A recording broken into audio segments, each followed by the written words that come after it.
Hey guys, I'm going to try to make this quick. This is going to be part 2 of my kind of lost book haul. I'm calling it basically, basically I explained in part 1 that I went on vacation with my family back in March. I got a whole bunch of books. Somehow a video never got uploaded, so I'm making up for that now. In part 1 I did all the used bookstore books, and then now in part 2 I'm doing all the independent bookstore books. And then there were 2 that I got once I got home that also kind of got lost in the shuffle, so I'll talk about those. And I'm going to try to make this quick because I have another video that I want to do. So anyway, 2 that I can't show you because one of them was too hard to get out of my shelves. And then the other you've already seen multiple times. The first one is the complete ghost stories of Charles Dickens. This is the Wordsworth edition, which I am not a huge fan of the Wordsworth adult classics. I don't think they're very pretty, and they're not very bendy. But I think it was the only one in print. So I was like, okay, why not? And I'm really excited about those. I'm going to read a lot of them for Halloween, and then the rest I'm going to read at Christmas time. It includes A Christmas Carol. It unfortunately doesn't include the chimes, but I'm wondering if that means that the chimes isn't considered a ghost story, because I know it's a scary story, and I know it's set at Christmas, but it could be that it's not considered a ghost story. I'm not really sure. Anyway, but I'm excited for that. And then I also got Henry the Fourth Part 1 when I was on vacation, but you guys have already seen that because I've done it in TBRs and a couple current reads videos. So yeah, I just figured I wouldn't show it again. Next is The Railway Children by E. Nesbit. I love this movie.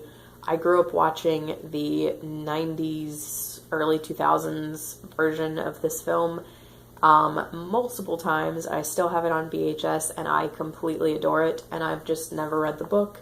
And I saw this, and this is so much cuter and prettier than the adult Wordsworth classics, so I really wish they would make their adult classics as appealing as their children's classics. But anyway, excited to read this. And then I have Thomas Hardy's Selected Poetry. I want to say that a lot of these were written and or published after he quit writing novels. When Jude the Obscure was published, it got so much backlash that that he swore off writing novels after that. But he wrote a lot of poetry up until, I want to say, like the year before he died, which was 1928. And I want to say there was a collection of his poetry that was published in 1927. And this could be that collection, but this particular edition wasn't published until the 90s, because it's an Oxford World Classics edition. So yeah, I think I'm going to read this after I finish reading his novels.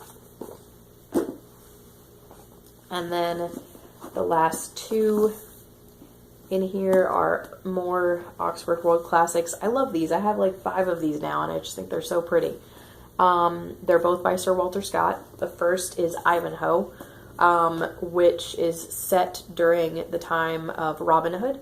And I actually just watched the Adventures of Robin Hood, the Errol Flynn version, last night.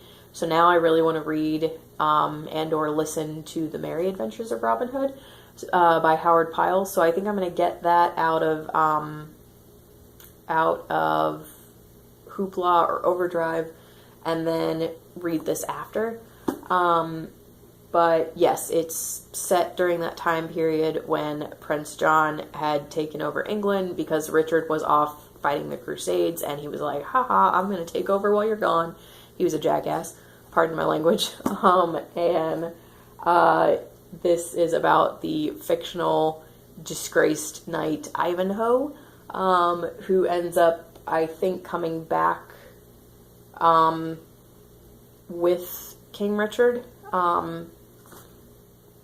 And I'm pretty sure he's fictional. Yeah. So anyway, really excited about this.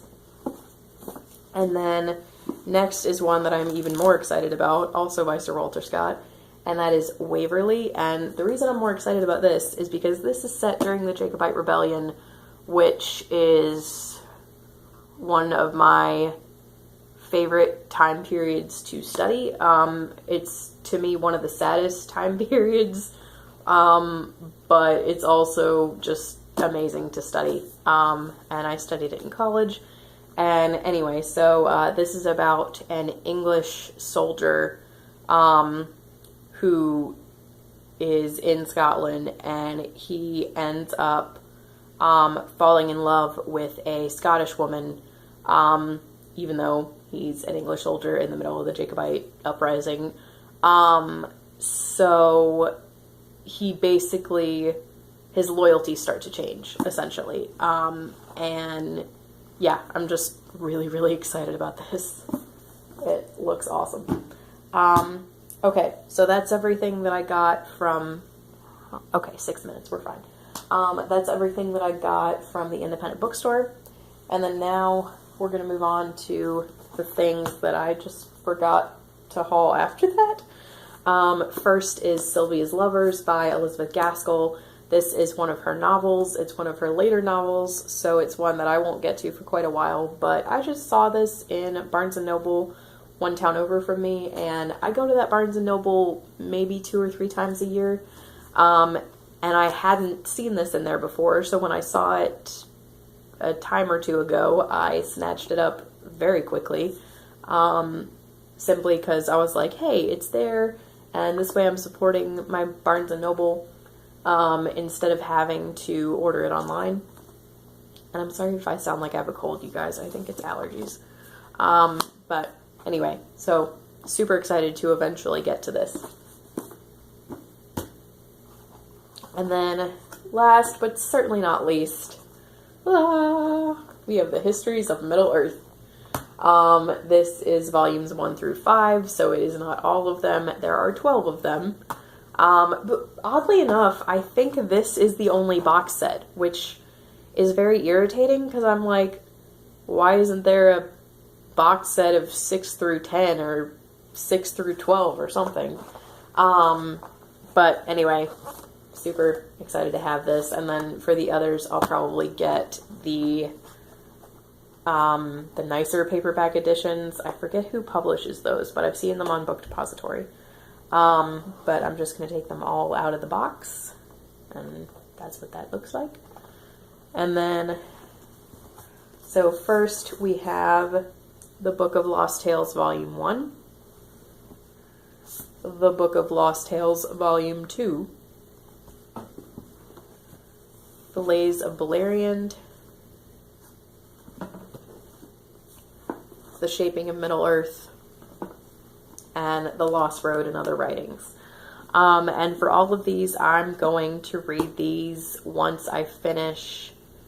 I think the order that I'm going to do this in is I'm obviously going to finish rereading Lord of the Rings, so I still have Two Towers and Return of the King to go. I'm going to try to read those probably both in September, and then in October I'm going to read The Silmarillion. Then I'm going to read is it Children of Húrin? No, Children of Húrin's and Unfinished Tales. So then I'm going to read probably Beren and Luthien in November, or if I want to wait till Christmas and ask for that for Christmas, since I don't actually own it now. I was supposed to, but Amazon messed up my pre-order, so then I just decided to wait. But anyway, I'm going to get that at some point. And so I'm either going to read Silmarillion and then Beren and Luthien and then Unfinished Tales and then Children of Húrin, or I'm going to read Silmarillion, then Unfinished Tales, then Beren and Luthien, and then Children of Húrin. And then after I finish all of those, which will probably be sometime early next year, that's when I'm going to start on these, and I'll probably read like one of these a month. Because, yeah, it's basically my goal to read one Tolkien a month at this point. But unfortunately, this month, all I ended up doing was finishing Fellowship of the Ring, which I was already nearly finished with anyway, so I don't know, that didn't really count. But, and then next month, I'm reading mostly like summertime reads before summer's over, so I'll probably end up reading two Tolkien books in 1 month in September. Okay, and then, so is that it? Yeah, I think that's it.